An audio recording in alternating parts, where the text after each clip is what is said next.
Yes, welcome everyone to Advaita Vedanta Satsang House. Today is just an open discussion with Binduji, but as we have already had 6 classes on Avarokshanubhuti, if you have any questions pertaining to that or any other questions, we are open. So the recordings of several of these sessions are available on YouTube, so I pasted that in the chat. You can also catch them on replays in the clubhouse. And with that, let's invite Kumar up here. Over to you, Binduji. Thank you, Prakash. Namaste, Srinivas. Namaste, Binduji. I think I have a small quick question. So Go according ahead. to the thing we have been discussing in last few classes of Aparokshanubhuti, the sequence is first Viveka, Vairagya and then Shat Sampatti. Is that the right understanding? That is the standard understanding. But in Aparokshanubhuti, Shankaracharya has slightly reversed it as Vairagya Viveka. In the sense Okay. that only when you have, a disinterest or, in or problems in life, you start looking for Viveka, Nitya Nitya Vastu Viveka. So that is how he is presented it in the Aparokshanubhuti. Whereas the standard one is that to know the difference between the eternal and the ephemeral leads us to the understanding of what is that the whole world is ephemeral, and then the mind develops dispassion or detachment towards the worldly enjoyments.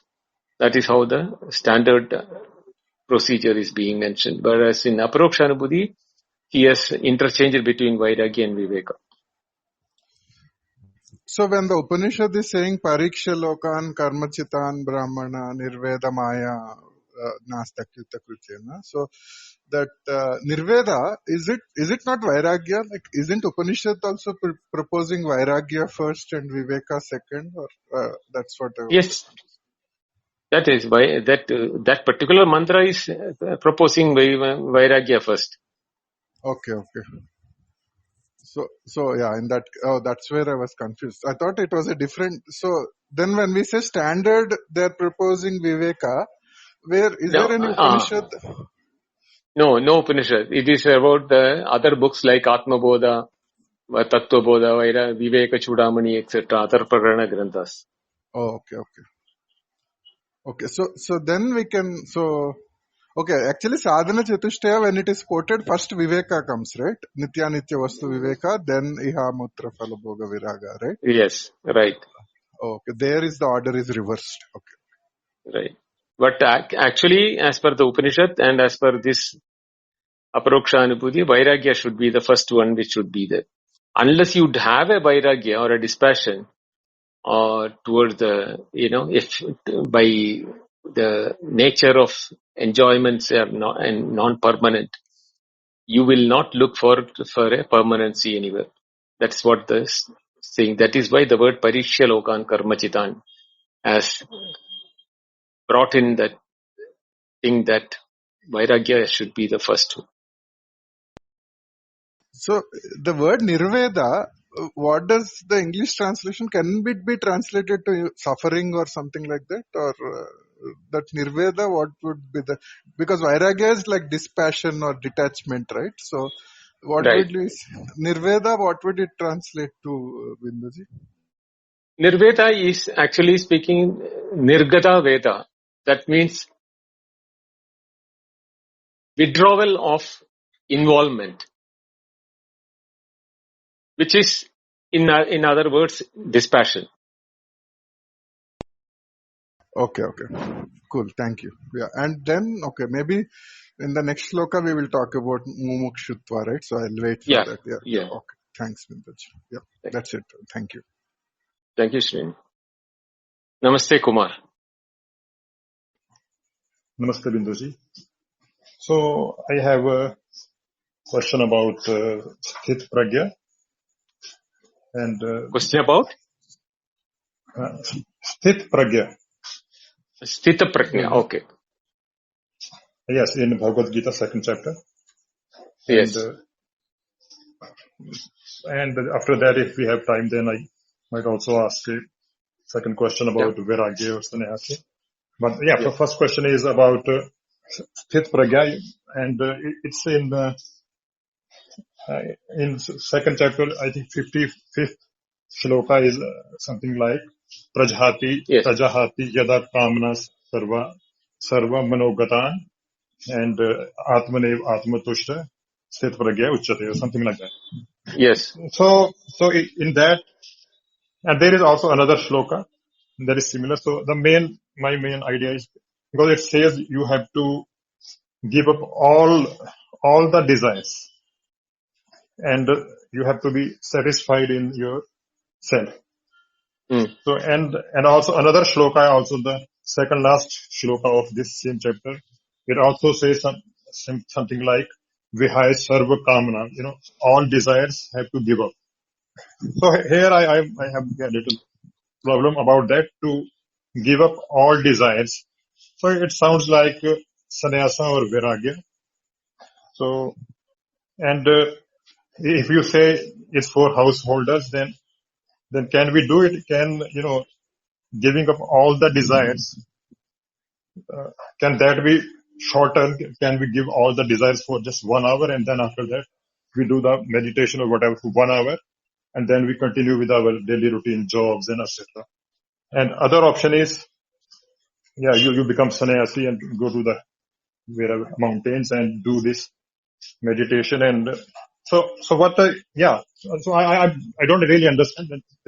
I was just telling my views. So my question is, so what really is Sthit Pragya, and how we can apply it? And that's all. Thank you. Okay. Good question. Tasya prajna pratishtita. There is a statement in the starting. Sthita prajnasya ka bhasha is the question by Arjuna. To answer that, Krishna is giving a lot of verses till the end of the chapter, only talking about tasya prajna pratishtita. Such a person's understanding is established. So prajna pratishtita is the word it is using. Here the word prajna is not prajnanam brahma, which is our nature of our this thing. Here it is not, that is what is being referred. Here it is that one who has conviction and has an understanding which is well established in the knowledge of the reality. A person whose understanding is well established in the knowledge of reality, he becomes unmoved by things which are apparently enchanting, but has no attraction for him.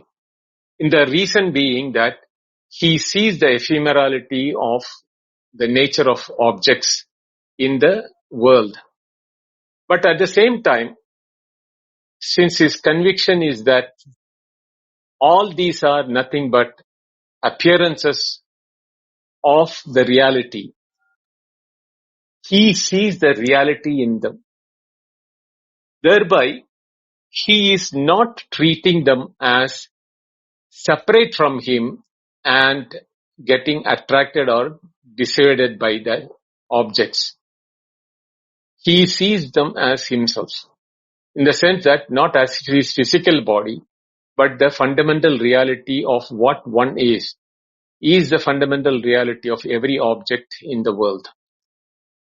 A person who knows that, how can he have a desire to have something else? Because he knows the fundamentally there is no difference between them. What is the difference is only in the name and the form and the adjectives of the object. Just as he also has got a name and a form and adjectives, male, female, etc., age-wise, etc. So he is a person who is now fully convinced about what is his reality and the reality of the world.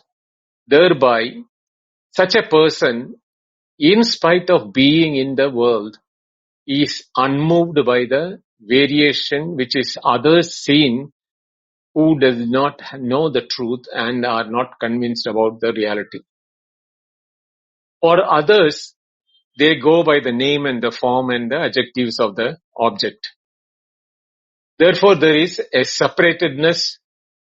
I am separate from the world, and therefore the objects of the world are either desirable or I am not interested in the objects of the world. When this condition comes, it is coming from a state of ignorance, not from a state of prajna or knowledge or understanding. The difference is because it is superficial in nature. The fundamental reality or the underlying, reality of all objects being the same, a person who has understood that will not have any problem. And such a person, whether he is a family holder or he is taken to sannyasa or he is a king or he is a tiller on the farm land, whatever may be his provision, he has only he knows that all these things which are being happening is due to the nature of awareness. He doesn't see the activity per se. Even the activity is an experience which is dependent upon the awareness or the nature of the individuality of the objects. So such a person will do his duties, work in the respective field with no desire of the fruit of action, nor by the attraction of the object per se. At the same time, he has no hatred towards that because they are ephemeral. He doesn't see the ephemeral. The ephemerality is in the name and the form, but the fundamentality is thing that is also eternal, like his own nature. So when he is that is the word that in the last verse is apuryamanam achala pratishta. That like a ocean where all the water from all the rivers are flowing into it, yet it is never overflowing or never making a, what you call flood in any other place. All the time, all the rivers are flowing into it. And like that, the person who has established in the reality, in spite of all the sense organs are flooding him with attractions and the objects which are apparently separate from him, he knows the reality, therefore he doesn't get attracted by these things. And he is the one who is established in the reality. That is why he is called as Sthita Prajna. Sthita means established. Prajna means knowledge or understanding. Is it clear now? Yes, and can I ask, as I said, can I ask another question or? Go ahead. Yeah, so my next question is about sannyas, or even we also call sometimes vairagya. So I'm talking in terms of like Shankaracharya, Vivekananda, or Swami Chinmayananda, who those guys who didn't marry and from the birth they became sannyasi. So what is it? Because in Gita, Arjuna, Krishna, yes, tells to Arjuna that you are a Kshatriya, so you don't have to be sannyasi. But for people who consider themselves Brahmana, so they can be sannyasi.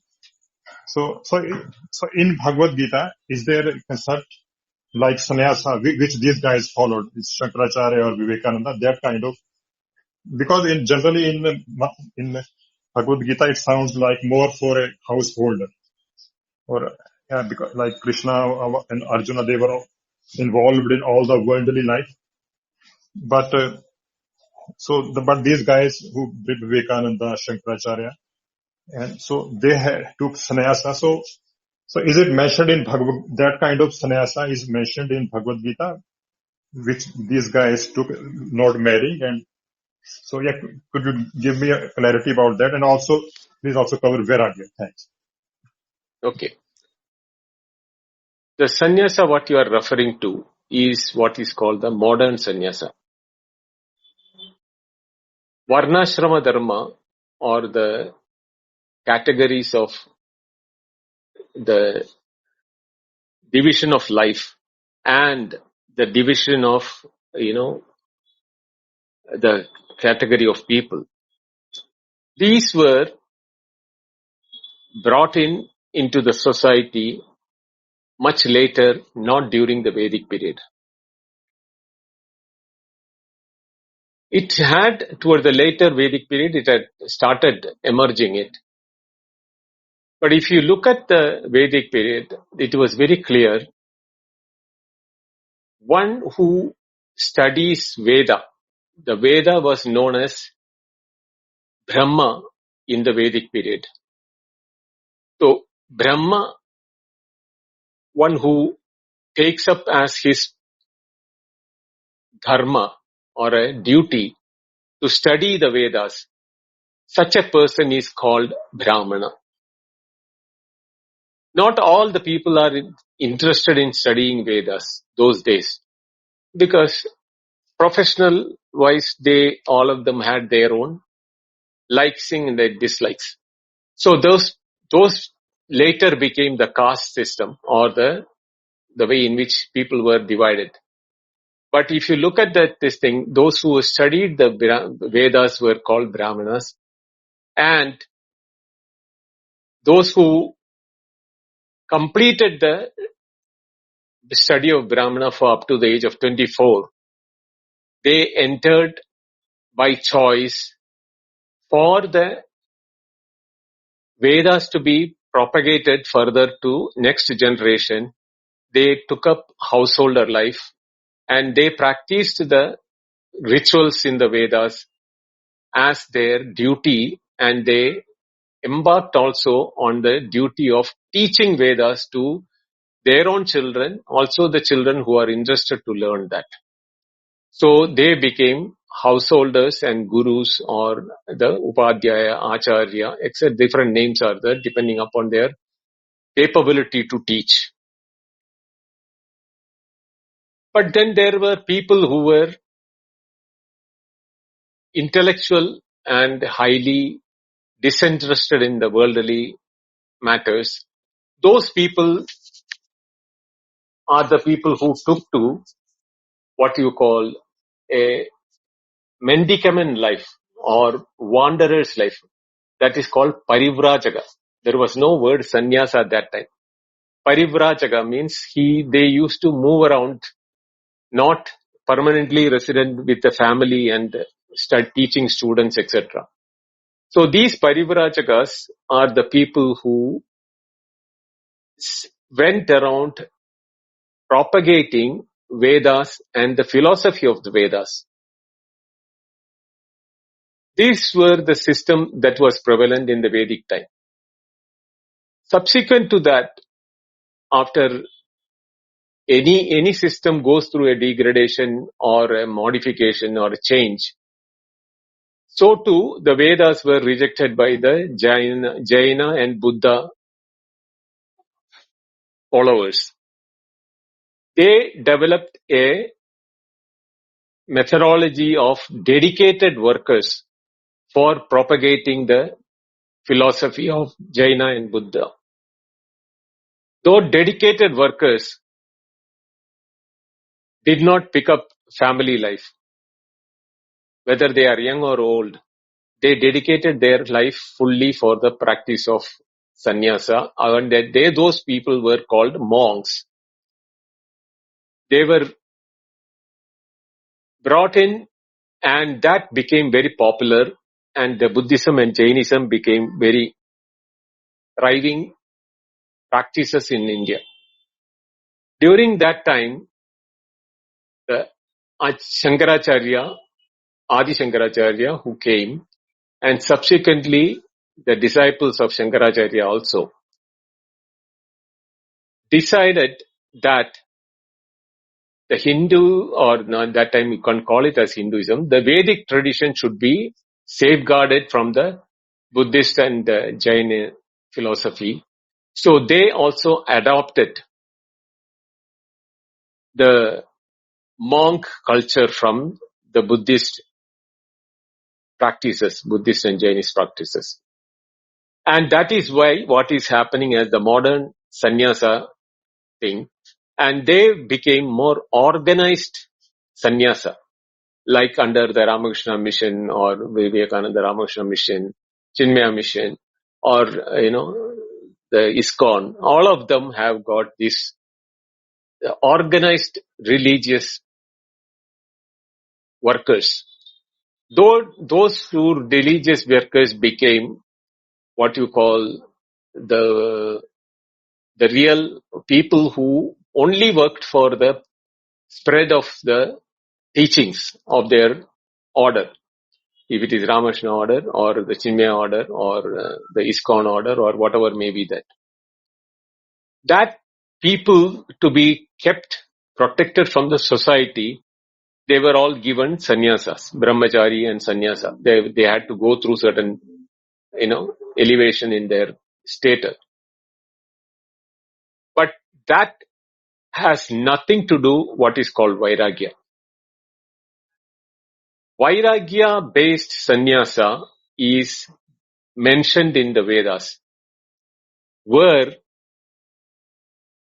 after having completed the duties as a householder and has produced enough students who can become now the teachers and continue this thing, the senior acharya who was the teacher that time, if he has a vairagya in himself, he has been shown as examples who have taken to sannyasa for the full-time pursuit of meditation and the purpose of what is given in the Upanishads. The famous example is of Yajnavalkya, having got 2 wives and so many, students and children. He, at the end of it, decides to take on to sannyasa. That is where the vairagya comes in the picture. When he understood that he has to pursue this full time, he cannot have the, what you call, legs in 2 different boats. So he takes on to the sannyasa route. That type of a sannyasa is hardly found in today's life in the world. Most of them are dedicated workers who take upon the ochre robe and become called the sannyasis or acharyas in the different mutts. You may not find a real vairagya in them, but there are examples like that even in among them, but you will not be able to see them in the public circles. They will be there unknown to the crowd and self-satisfied in their own pursuit, and those people are never in the limelight. So to give an example itself will become very difficult because they don't come to the limelight. So even if I give you a name or an example, it will be very difficult. Who is that, you will ask. So that is a different kettle of, different type of people whom you won't come across unless you are into that type of a field and you are exposed to such individuals who seclude themselves, and you have to find out with very, tedious means to locate such people because they don't come to the public circles, they don't give lectures, they don't have disciples, they are in themselves who are following. Those are all the real Vairagi sannyasis. But the sannyasis which you see today with the orders of Ramakrishna Mission, Chinmaya Mission or any other mission for that matter are all religious workers who have dedicated themselves, but they are not dedicated due to vairagya, but due to their wish to serve the religion and the order. That is how the development has taken place. Yes, thank you. And little bit supplementary, little bit. It's like, you one day you said, suppression is bad. So my question is, and because that is to have family love and children and conjugal love, so that is quite natural. So these people, who took sannyas like Vivekananda or Shankaracharya or Swamiji, maybe whatever. So what, and also Western psychology also says suppression is bad, and also, Muslim religion and Sikh religion, they don't have sannyasis because they think sannyasis are, it's not, they only prefer householders. So my question is, so are these people, you would consider them suppressed or not? Thank you. See, suppression and sublimation, these two are different. Suppressed people will show the tendencies one day or the other.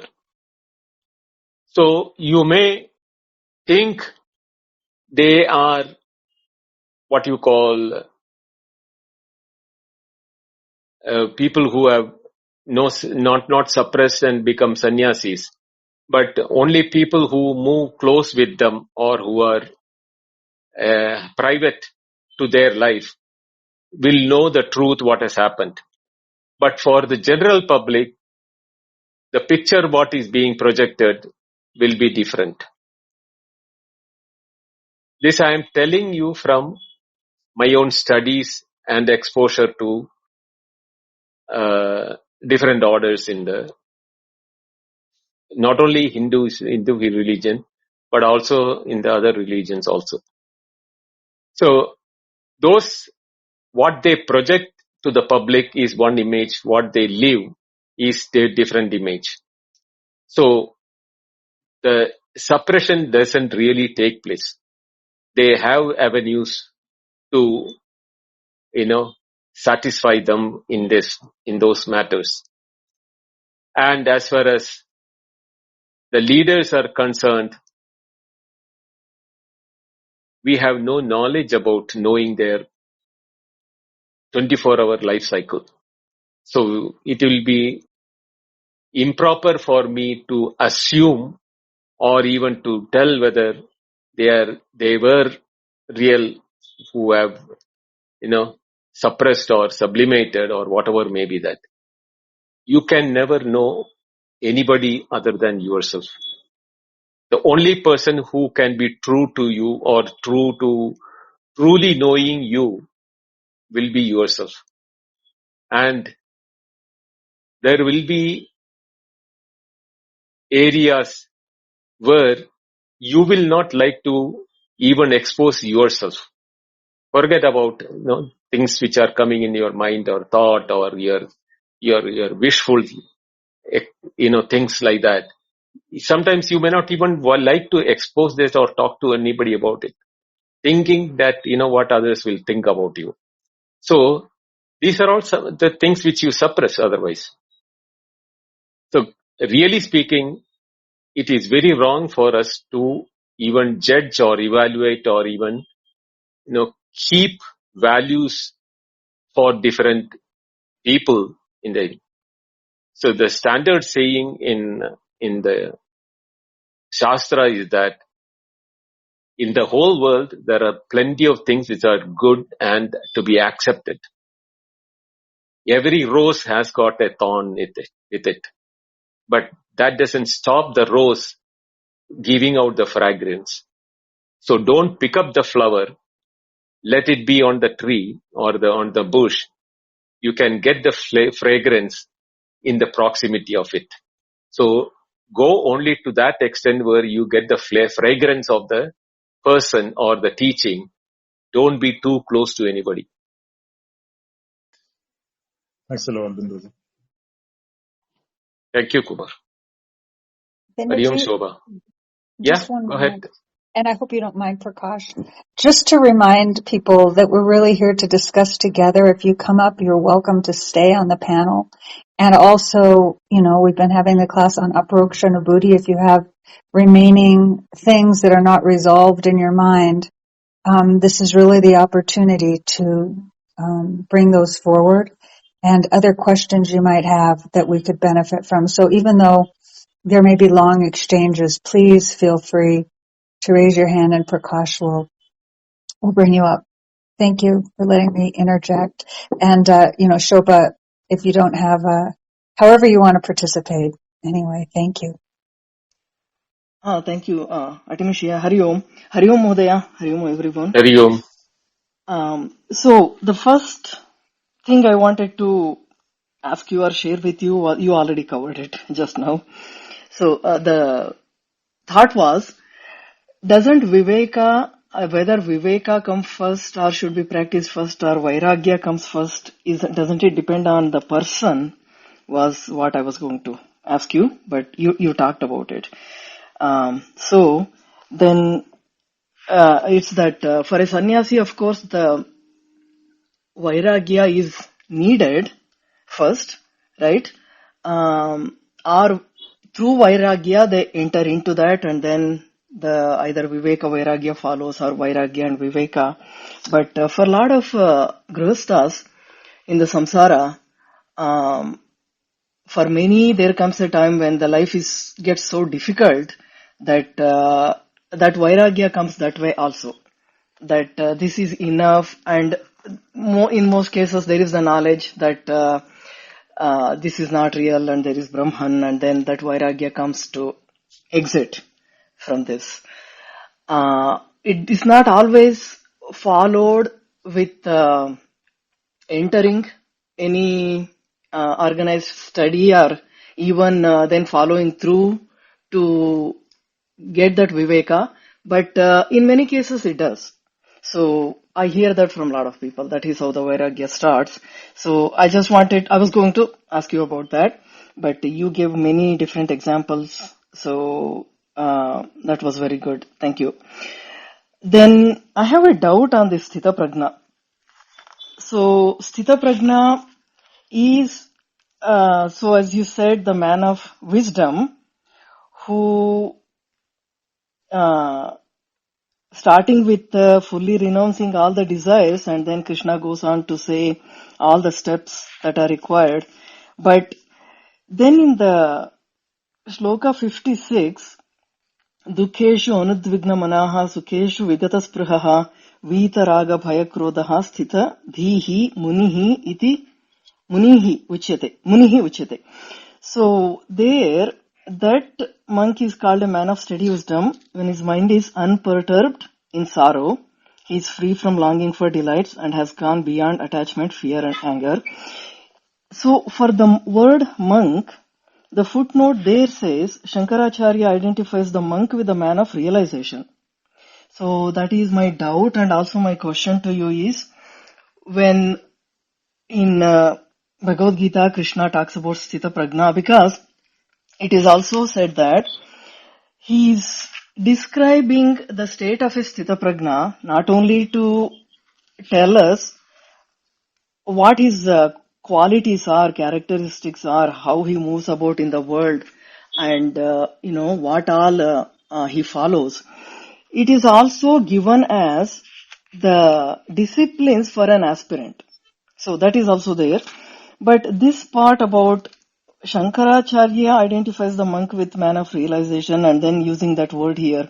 So being a Sthita Prajna, being an example for everyone, is he not required to be a man of realization? You are confusing between Sthita Prajna and Sannyasi. Okay. Don't do that.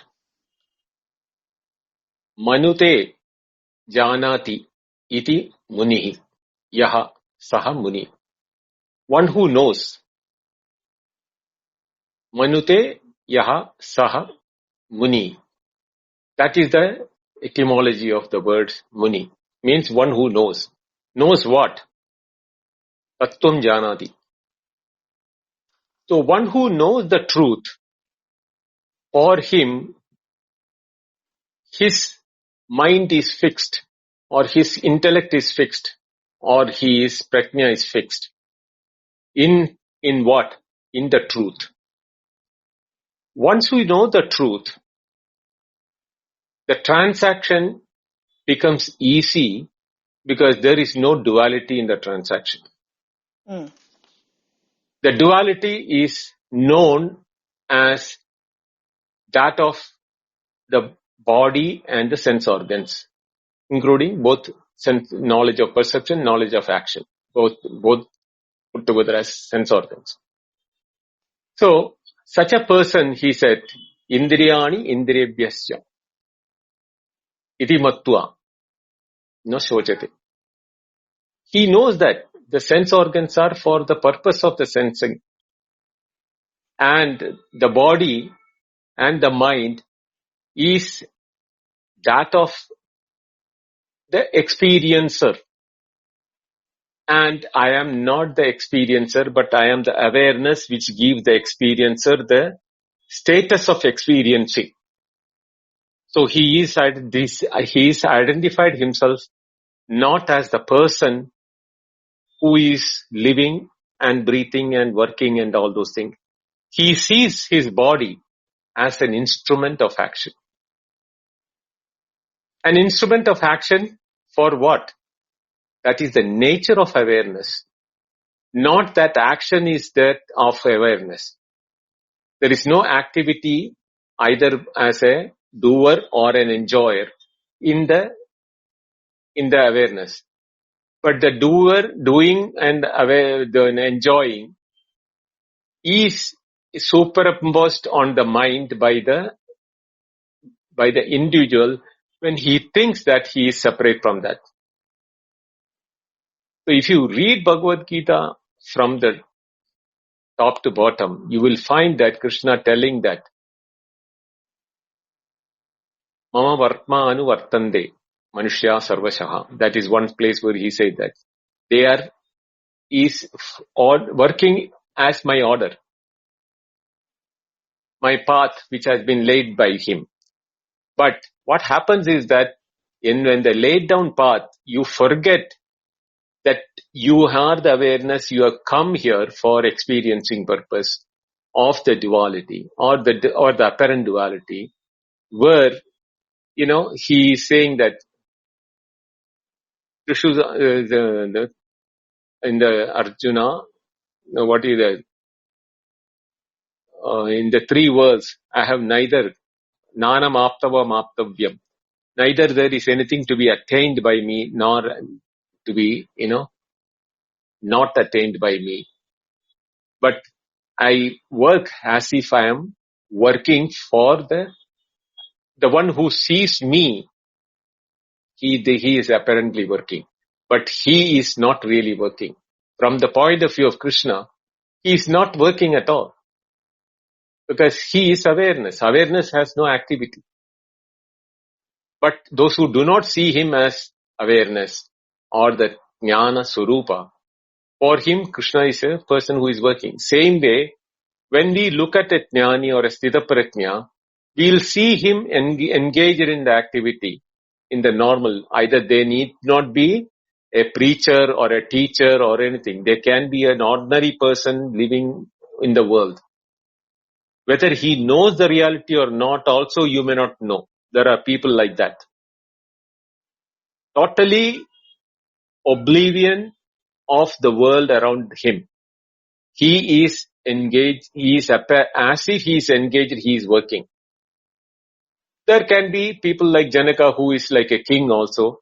There can be a meat seller who is butchering animals and selling the meat. In spite of his knowledge, he is to continue to do his duty as what is his birth, what his father has taught him to do for a living for his family.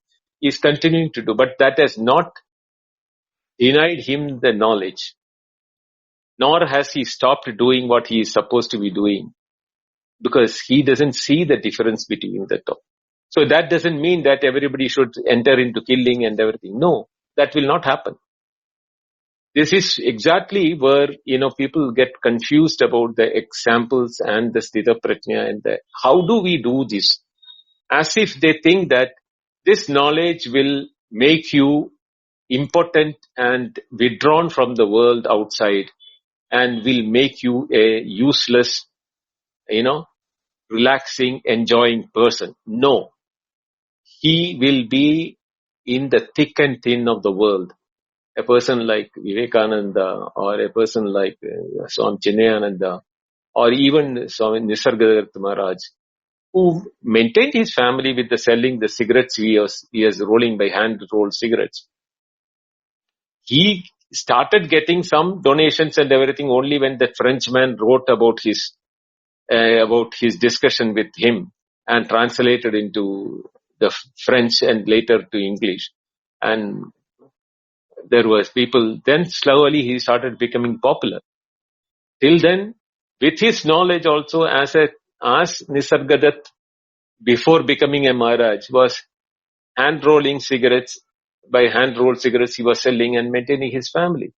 Did he change from his attitude or in his working because he knew the truth? No.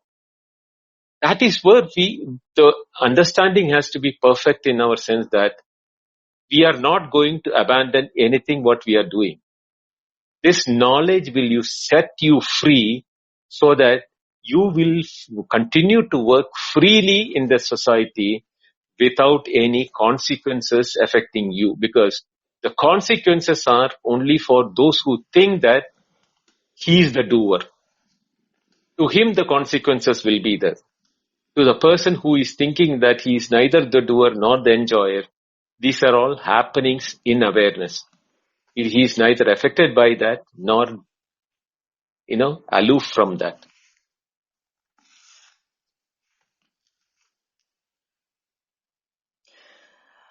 So my doubt is still there. Someone who is so established as a Sthita Prajna, would that not lead to self-realization? Sthita Prajna is a person who has realized. That's what I was asking, Modaya. That Tattvam was my janati. first question, to begin with. Yeah, that's what I said in the beginning. Manute janati yaha saha munihi. So the one who knows the tattvam, he is the Sthita Prajna. Unless he knows that reality, he cannot be a Sthita Prajna. That's okay. That's what. Thank you. Yes. Yes, Mahodaya. Thank you. Thank you, Vishwanath. I saw Deep coming up. Is he there? No. Yes, Deep.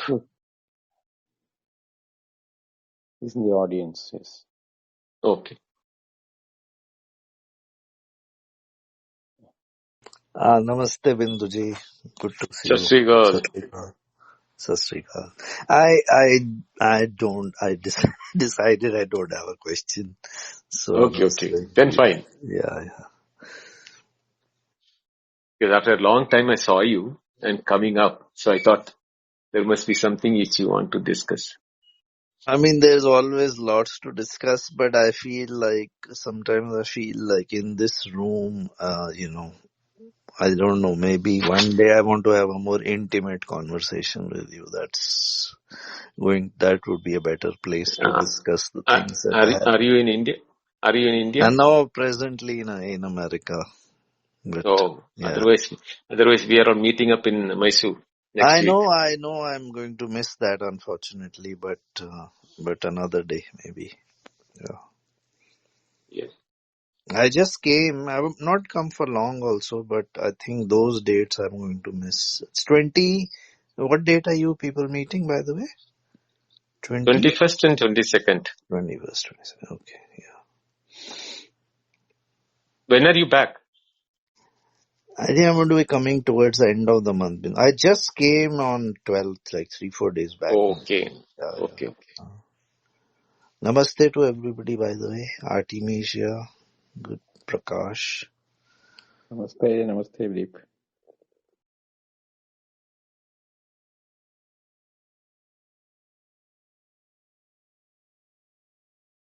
Indoji, I had a question from the Go ahead. previous class Okay. so when you're bringing up the Shat Sampati, the Samadhama, you started with vasanas and then you touched upon vrittis. And then you said what makes us act, we don't know, right? So I'm just wondering if you can expand a little bit more on the vasana aspect and give us some insight on how that is relevant for the practice of samadhama. Okay. First, we should understand what is vasana. Vasana are the innate tendencies in us, which we are not even aware. What are the suppressed or subconscious tendencies that are there? They spring up when the right opportunity comes and there is an opportunity to exhibit it. Therefore, these are all called vasanas. We are not knowing it is there in us, our mind suppressed. Most of these things are result of previous actions which has become part and parcel of the mind from our prolonged indulgence. When I'm saying indulgence, don't think it negatively. Both positive and negative, you have to take it into it. So when we discontinue that, it leaves an impression in the subconscious mind or the tendencies in us. And when a right opportunity comes, it will spring up and you will be able to engage in it. These are the one which is to be controlled by the word shama, means when we know these things are happening or is prompting you to do it, but you should not be engaging into it. Now, I'll give you two examples, both positive and negative of it. Suppose getting angry. By design or by the nature, you are not aware why are you getting angry. And the whole family knows that, for a drop of a hat, you become angry. You yourself do not know why you are becoming angry. The reason behind that, you will be able to find out only if you do an introspection. Why am I doing that? Why are people telling that I am losing my temper very easily and things like that? And when you find out that this is the prime reason behind my unsettled mind, which becomes perturbed whenever it is disturbed by some situation, the situation per se has nothing to contribute for me getting angry. They are all just triggers, that's all. I'm not getting angry for for reacting toward the situation. The anger is due to my disturbed mind. And then you get into the angry mode. Now, there are people, this is one aspect of it. Now, there are some people, though I'm not taking anybody, though not specifically in mind, they have a tendency to ridicule or, to make fun. It may not be intentional, but it will be a habit you may find in certain people. They may thinking that they are becoming cool or, looking for attraction or attention. Looking for attention in a way where they make fun of others and then they think that they are becoming popular in the people. These type of behavior, there are plenty of these things. Ariane must be able to list out, hundreds of them. All psychologists know about these things. There are different ways in which, people do that. Everything is triggered from the mind. And why that happening? It may be due to either attention seeking, or it can be a deficiency syndrome, or it can be lack of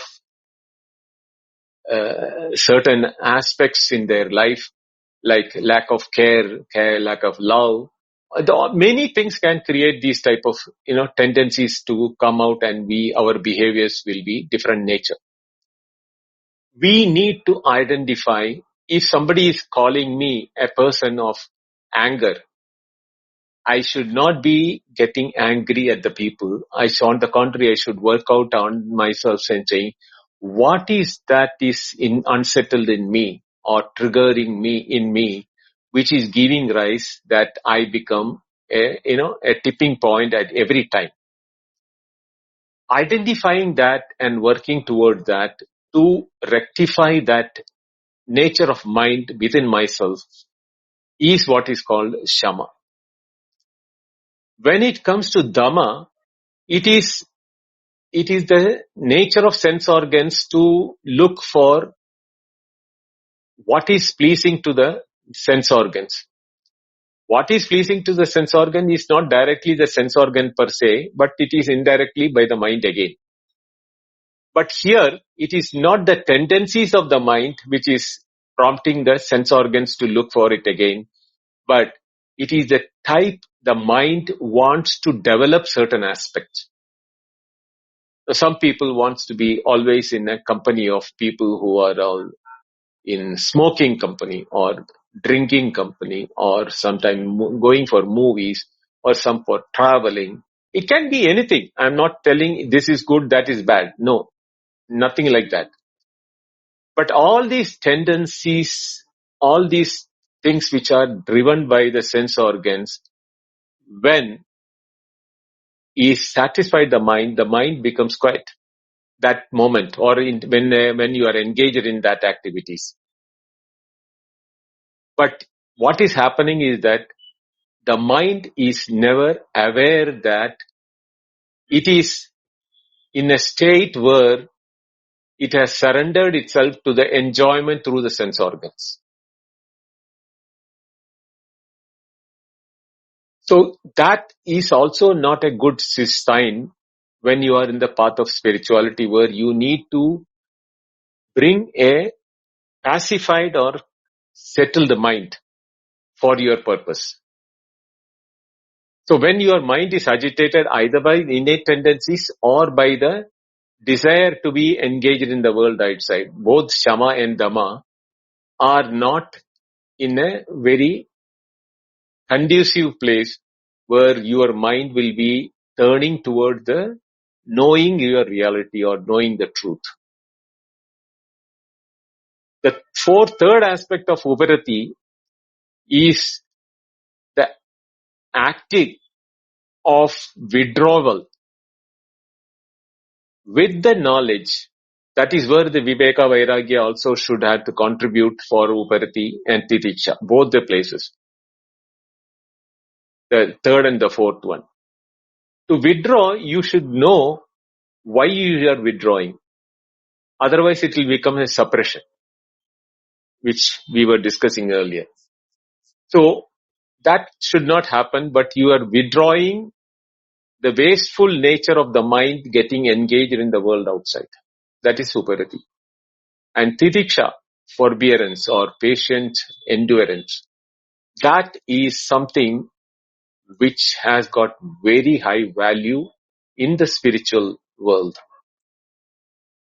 Because when you are in this path, people who do not understand this path will be either dissuading you from that or calling you names or allegations on you things like that will happen. You have got family, you have got children to be taken care of. You are spending your time on spirituality will not, make them, meet their requirements, etc. When these allegations or all these things are coming, there will be either sorrow or, there can be even happiness when similar minded people are together. In both these cases, whether it is sorrow or happiness, the mind should be absolutely in a fixation without any reaction. That is sukha dukkeshu sahanam sarva dukkhana. So there the word sahanam is not in the negative sense that you suppress and you control it. No. It is the endurance of testing your own limit without reaction. That is why it's called peace, patient endurance. That is, you are testing your own patience without reacting to both happiness and sorrow in the path of spirituality. Because in the path of spirituality, you will get both the bricks and the bats. Both are equally going to be torturous for us. Without any reaction towards that. See, the reaction is our mind again. So the reaction, without reaction means only when the mind is settled, it will not be in a state of reaction. To get the mind in settled, you need Viveka and Vairagya. Again, these two are the two places where Viveka, Vairagya will help us to develop the Shat Sambhati. And Shraddha and Samadhanam is the two things which is in the teaching and the teacher's words. Faith that yes, this is the path for me. This is the one which will give me my solace which I am looking for. A freedom from, my rigmarole and the mundane life. The faith is called, the devotion is called the Shraddha. And Samadhanam is that when you settle with full concentration on the teachings and you are unwavering and the happiness which you get is the happiness which you have been earning for in being in the pursuit of knowledge is something which will give you that piece of settled feeling. That is what is called the Samadhanam in the sixth quality of it.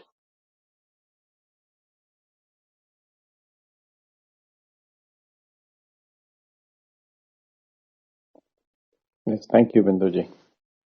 I just wanted to, ask you one more follow-up question. Go ahead. You said, we don't know the reasons, but this is like, it is the immediacy in terms of your immediate experiences. But this what do you call this, prarabdha and vasana is always related in terms of many ways we look at how we take shape. So I wanted you to, maybe that might come in the Aparokshanubhuti as you go through, but I wanted to have some insight from your angle, from that perspective, right? So in terms of the vasana. See, vasana and prarabdha, all those things will come up in the Aparokshanubhuti. But to give you a synopsis of that in advance is that both prarabdha and vasana are terms which to the people who really feel that the birth is real, the death is real. They have not yet realized the reality of your nature, our Atma Swarupa, our Brahma Swarupa. So until they realize that, the faith or the belief in they are having is that they are having a birth and death and rebirth, etc. Therefore, the vasana is from the previous birth and the prarabdha is to consume that vasana. This life is taken by this body. That is what it is believed by those who have not realized the nature of reality. So from that point of view, the prarabdha and vasana are connected. But when you know the reality, you will get released from the whole belief which you had based on the vasana and prarabdha. Yes, thank you, Binduji. Namaste, Ganesh Prasad ji. Namaste, Prakash. Namaste, Bindoji. Namaste, Ganesh. Yes. That day, Bindoji, I told that they're all happening together, all the Shat Sampati. They are almost happening together in different degrees. Yet, there is a lingering thing in my mind that Titiksha demands lots and lots of Shravana and Manana. Because I feel out of the 6, I think the Vairagya could be generated and Titiksha can be deepened, can be a deepened experience. I mean, Titiksha is the one which demands lot of Shravana and Manana, I believe. I think that is the strongest one among the, I mean, rather the most difficult one to achieve, I feel, though all the other things are happening together. Am I right in that? Because from our own self, the promptings are so much. It could be guilt, or it could be the doubt, or it could be the sense of, defeat, and as you said, sorrows or happiness, whatever it is, the Titiksha demands a lot of effort to be made, I feel. Am I right? Yeah. I cannot say wrong, you are wrong. But it more depends upon the nature of the individual. There are some people who are, sattvic in nature. For them, the titiksha will not be much of a problem for them, or, for their practice, nature. But there are people who are rajasic in nature. For them, it will be very difficult because they are basically agitated all the time and they're active in all the time. So for them, it will be a question of, a lot more effort required for that. The tamasic people are the people who are neither interested in that nor this thing. They will not be, coming into even to the, in the realm of discussion now, because they will not be even interested in following the path. So it's mainly for the rajasic people that this forbearance will become a tough job because of their nature of mind. Thank you, Binduji. And one more personal question about the next week's program. Will it start on 21st morning? The detailed program, Vinod will be able to tell you. I have not discussed with him. I will be in Mysore on the 20th afternoon onwards.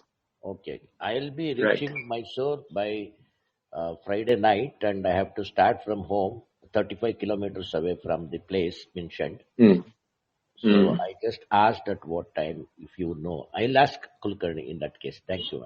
Yes. Thank you. Binduji, I just want to have a couple of questions. Like, just now you told Prakashji about this Vasana and Prarabdha, right?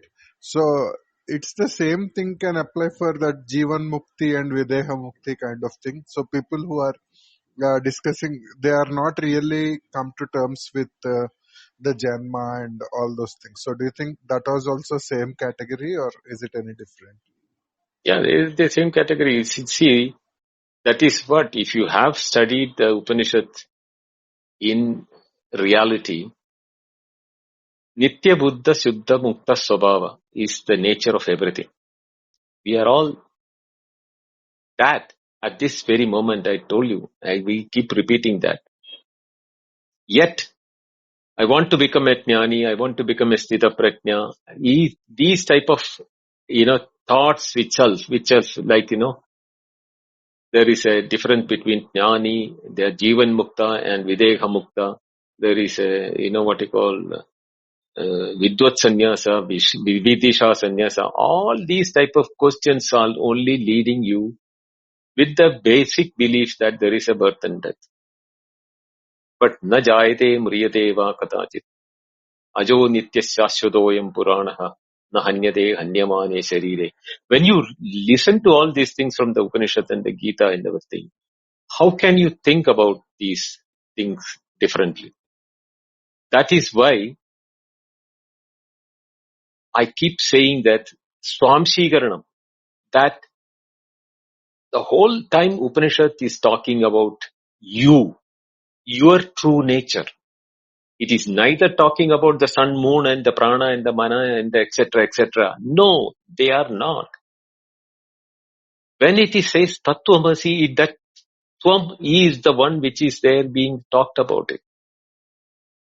But even when listening to that, we are still conditioned by, it is being spoken about something called Atman or Brahman, which is different from me. And I have to experience that Atman or Brahman. Then I'll become Jnani, and then I'll become Jivan Mukta.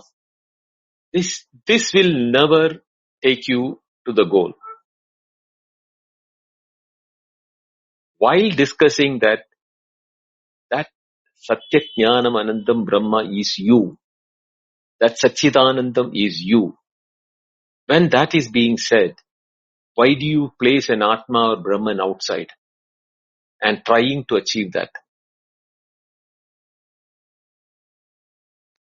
Does the Upanishads talk anywhere in like that? No. Nowhere has Upanishads so. But Upanishads has mentioned about Upasana and everything for people who have not been able to understand that.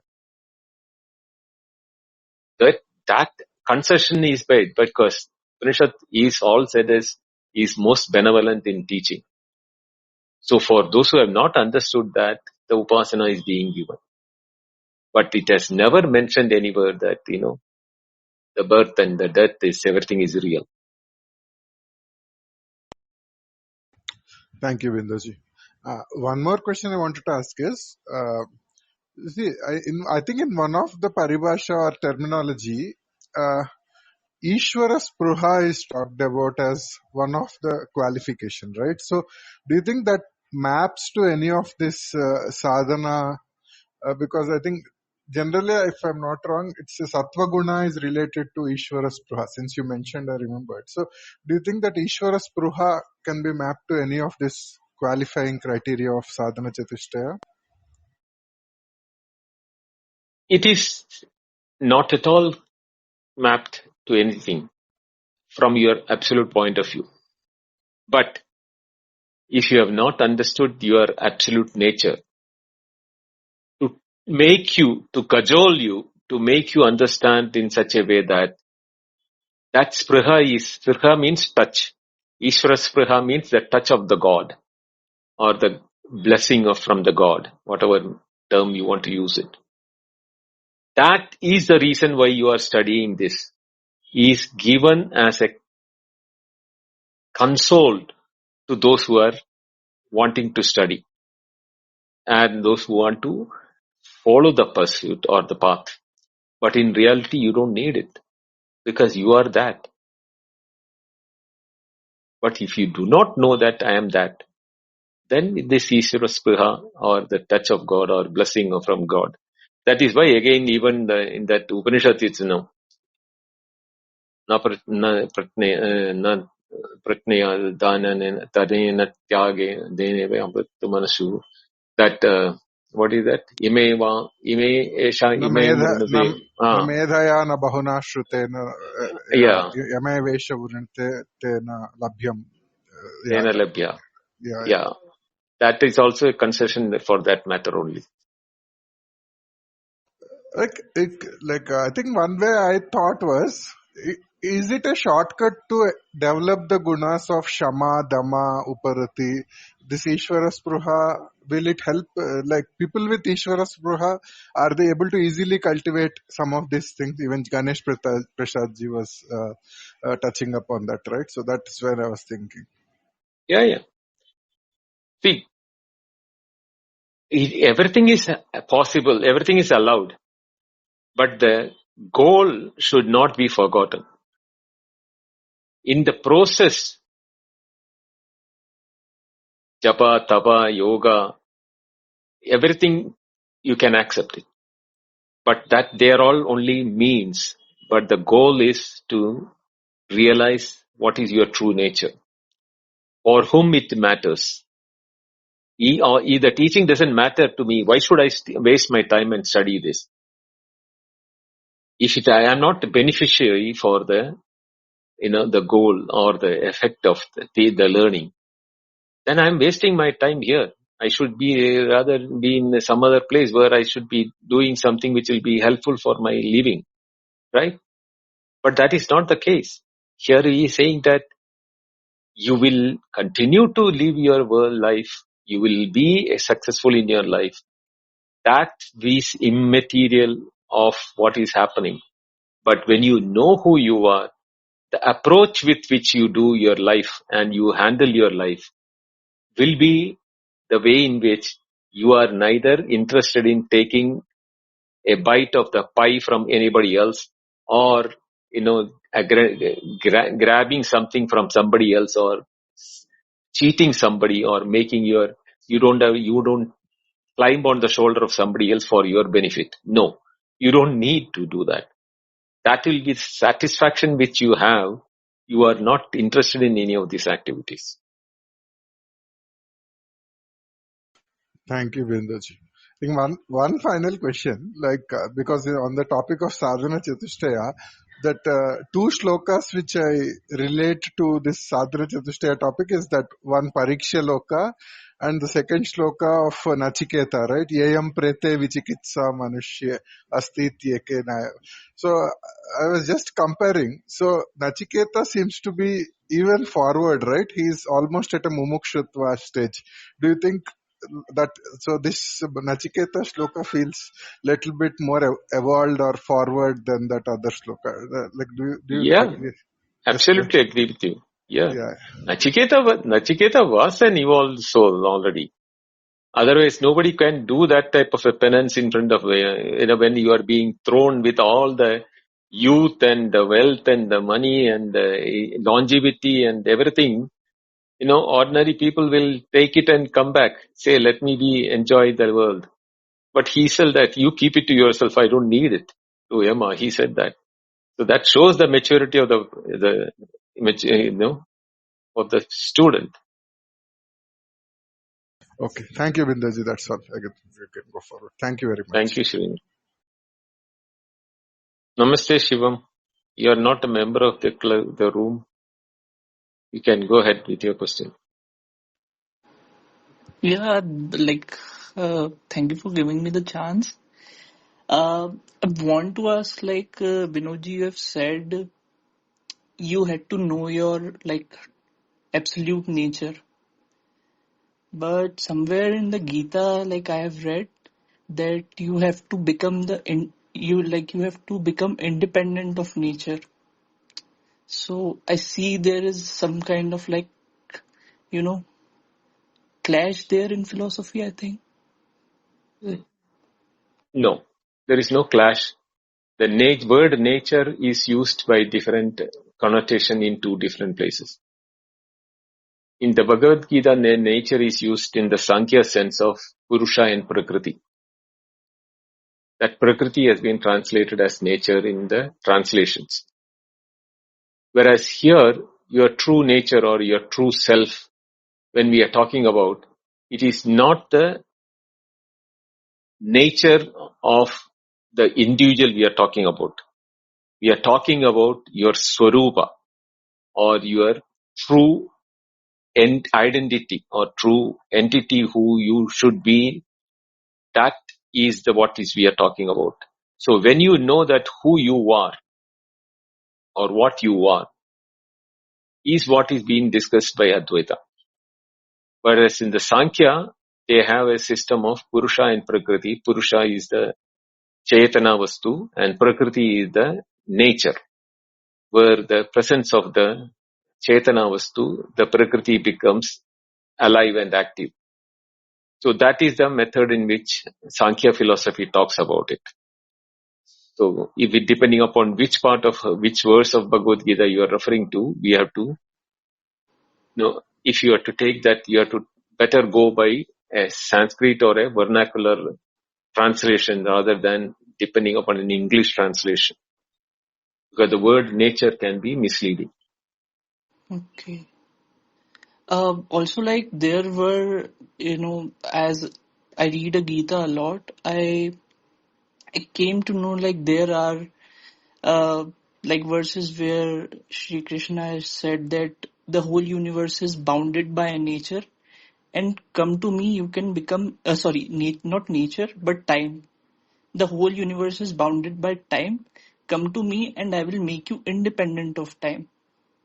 And in the next verse, he shows his Vishwarupa, and in all the universe, he is extending his hands. Like, now, I want to know, like, does any of the I want to educate more upon this. Like, are there any uh, philosophical books to proceed in that way? Like, how can one become independent of time, and how could I proceed forward with that? See, Bhagavad Gita should be studied in a methodology where don't go by because it's, after all, it's part of Vyasa's Rachana in part of Mahabharata. Bhagavad Gita is part of that. So as a poet, the poet has taken some concessions in depicting certain things. But at the same time, the dialogue is between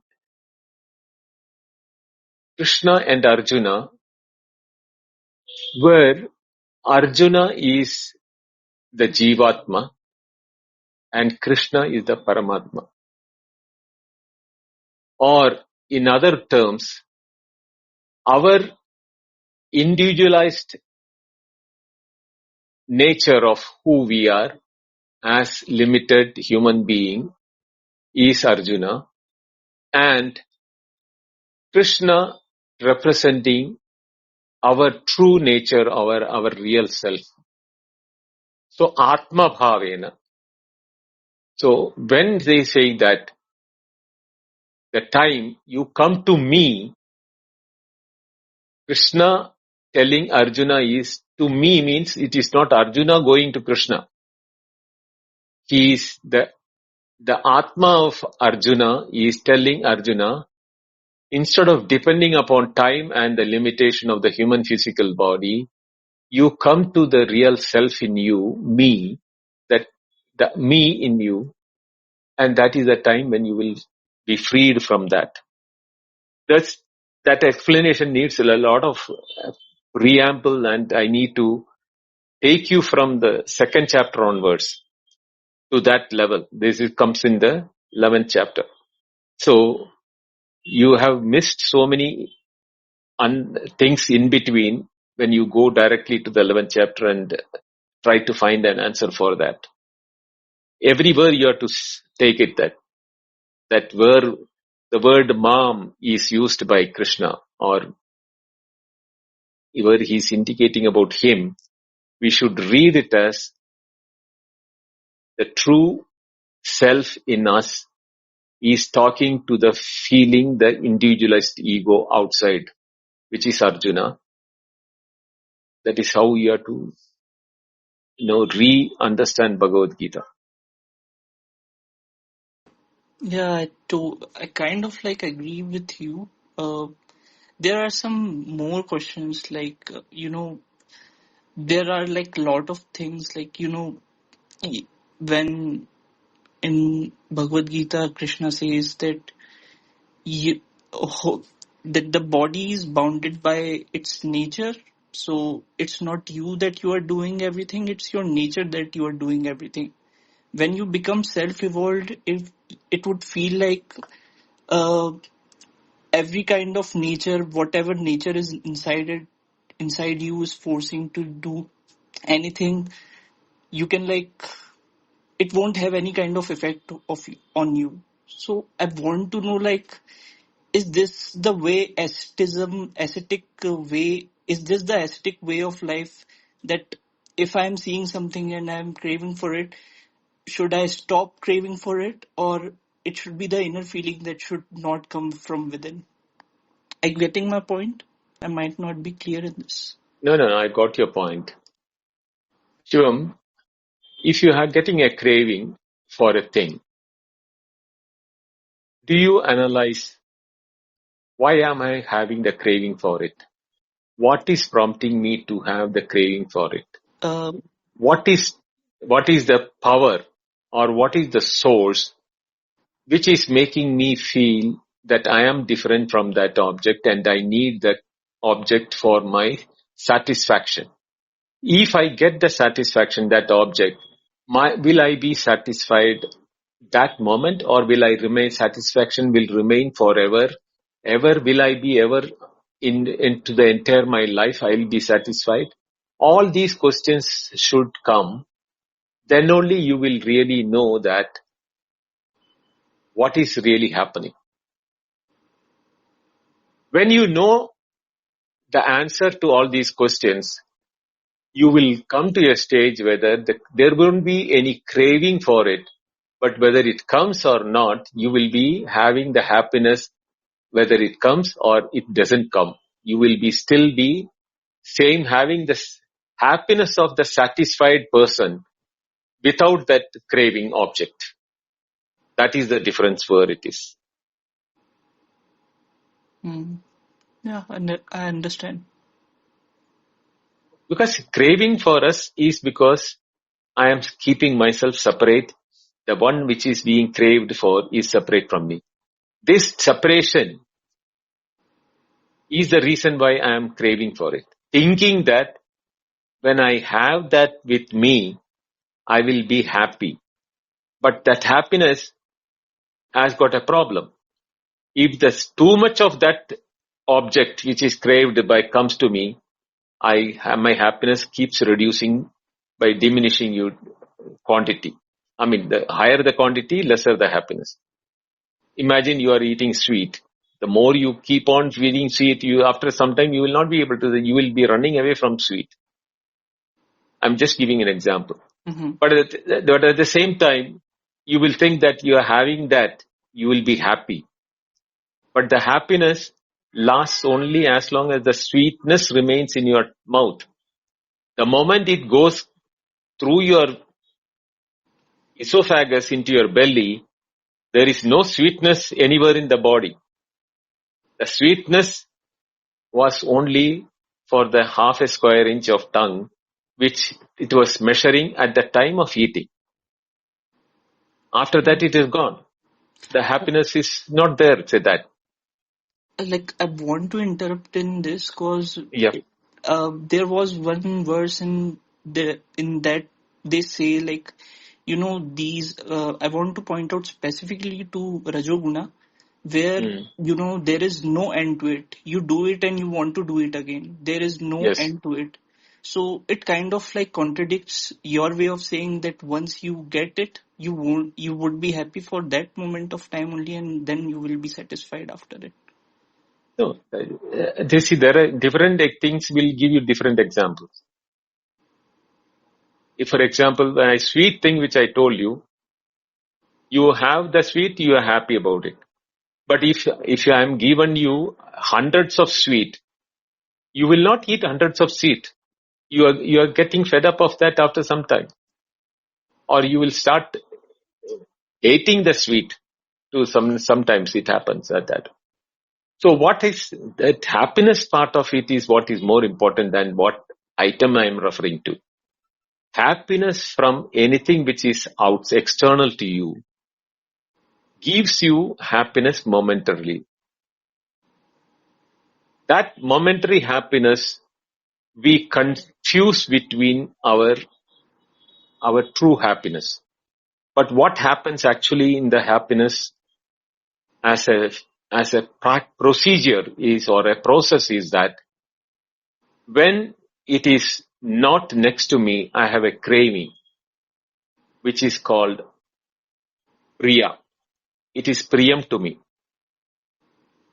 But when it is in my hand, but I have not become consumed by me, it becomes moda.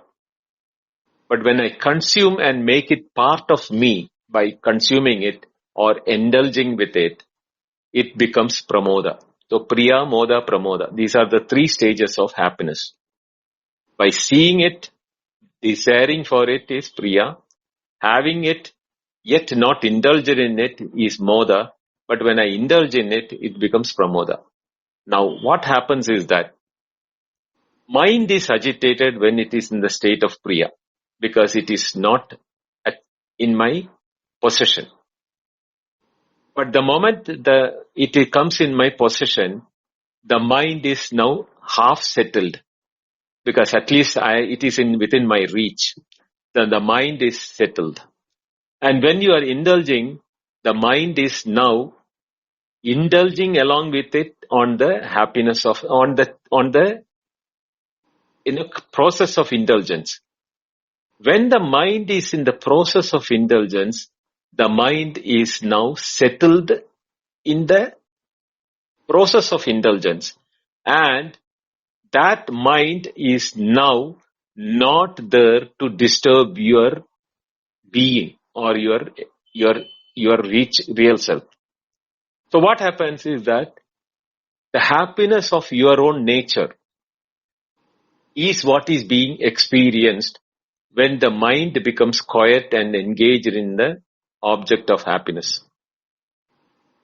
But the mind is not capable of indulging itself permanently with that.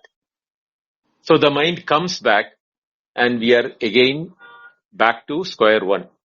We want something else to make ourselves happy. So every time the mind gets into a pramoda state, we feel happiness, which is our true nature.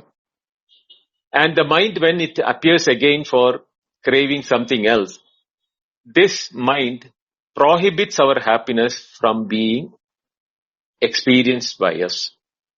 That is why this repetition of engagement in the craving and indulgence happens again and again. But if it is prohibited and it is not in my reach and somebody else takes it away, that gives rise to krodha or anger, because my desired object is not with me. If somebody has taken it away or somebody has obstructed it from reaching me, so the mind now becomes agitated, and that agitation becomes krodha or anger in us. And that is why when your desire is obstructed, the anger is produced in our mind.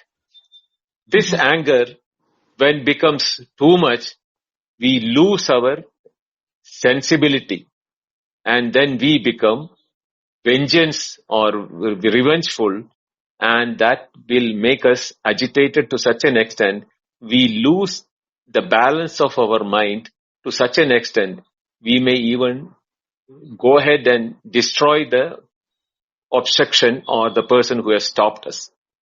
That is what is called buddhinasha.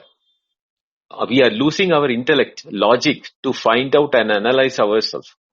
And when this happens, we are totally downtrodden. Anger is the fall for every human being. The more you are angry at anything in outside, the more is your downfall. Because in anger, we expose our strength and weakness to the opponent. That is where we fall, because we do not know what we have exposed, and then we become liable to be exploited. So anger is the biggest weakness and exposure of our true weaknesses. Mhm. I would also like to point out that you have said that, humans tends to reach to a pramoda and it's a iterable cycle. I do want to know, like, is there any kind of method where we could be in permanently happy or permanent in that state? And not by like saying from the outside that, yeah, we are happy. We should feel like, is there any way to get ourselves like truly happy? You know what I mean, like from Yeah. inside. The Upanishad says, that Taittiriya Upanishad says, Tasmin uttaram antaram kurute atatasya bhayam bhavati. That if you have an iota of separation, otherness in anything, then you are liable to be in a state of unhappiness. The word used is bhayam, but bhayam is only for the fear. Don't think it is a fear we are talking about. It is talking about all emotions or the feelings of the body or the mind. The otherness is the cause for our problems.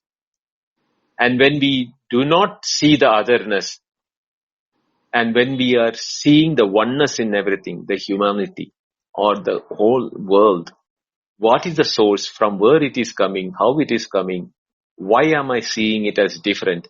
When you find the answers for that, you will find that there is only one thing which is appearing as many, and my appearance in many, when I take it as real and separate from me, I have all these problems. But the reality, when I know that there is no difference between anything between me and the world of objects outside, from where it is coming, both of us are coming from the same reality.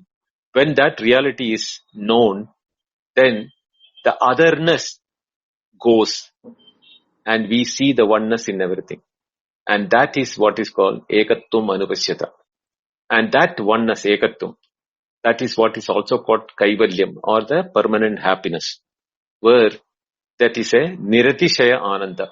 There is no higher happiness, lower happiness, but you are always brimful of happiness. Hmm. Yeah, I got your point.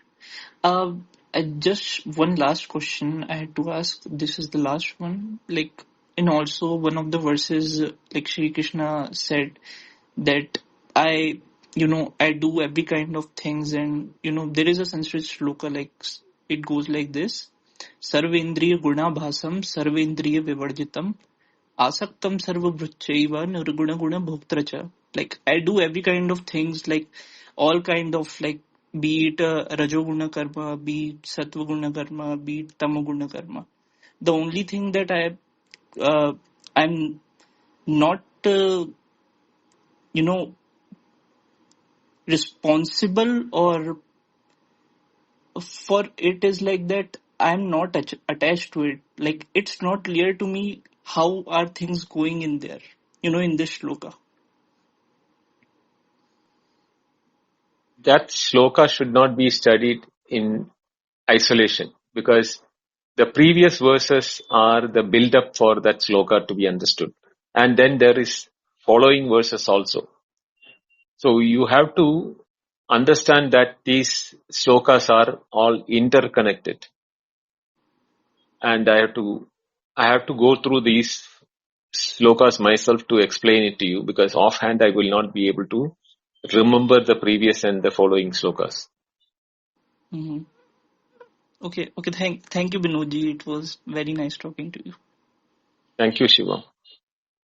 If you want to listen to Upanishad talks, YouTube, Advaita Retold is my channel, where all the lectures have been uploaded, and you can listen to them. Advaita Retold. Yes. Okay. Sure. Yes, Bendaji. It is in the chat, Shivam. So if you scroll up on the chat, I Mm-hmm. think it's the third link or fourth. Advaitic talks. Okay. Sure. Yeah. Thank you. Thank you, Shiva. Thank you.